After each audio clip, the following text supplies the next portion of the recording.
Dans le cadre de nos petites chroniques conseils de famille, on va parler de médiation familiale. Ça tombe bien puisque Solène Moulet est avec nous. C'est votre métier, vous êtes médiatrice familiale.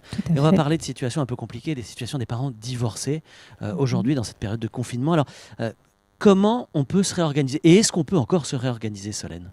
On peut toujours se réorganiser, effectivement, en fonction des contraintes de chacun, des contraintes liées aussi aux enfants qui sont présents à la maison dans cette période de confinement. Et pour cela, le mieux, c'est d'échanger.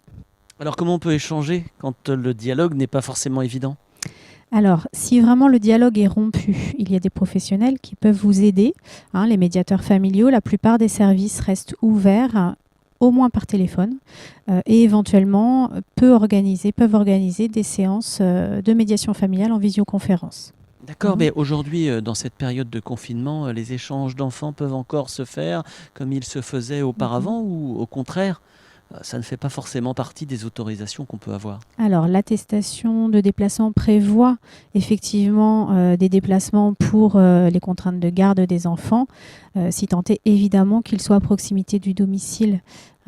Effectivement, quand il y a plusieurs centaines de kilomètres de distance, c'est plus compliqué. Donc, ça peut nécessiter une nouvelle organisation et là, effectivement, il faut prendre de nouvelles décisions. On dit quoi? On dit aux gens il faut faire preuve de bonne volonté? On dit aux gens de faire comme ils peuvent avec les moyens qu'ils ont. On est dans des situations où le conflit peut être présent depuis longtemps. Le confinement peut créer de nouvelles tensions, peut activer des tensions qui n'étaient pas là ou en réactiver de plus anciennes. Ça génère de la peur, de l'inquiétude et du conflit. Donc voilà, c'est pas évident. Quand on dit de communiquer, c'est pas évident non plus. Mais en tout cas, s'il y a quelque chose, c'est de se dire l'autre peut être en difficulté comme moi je le suis et peut-être qu'en mettant en commun tout ça, on peut peut-être réussir à trouver des solutions.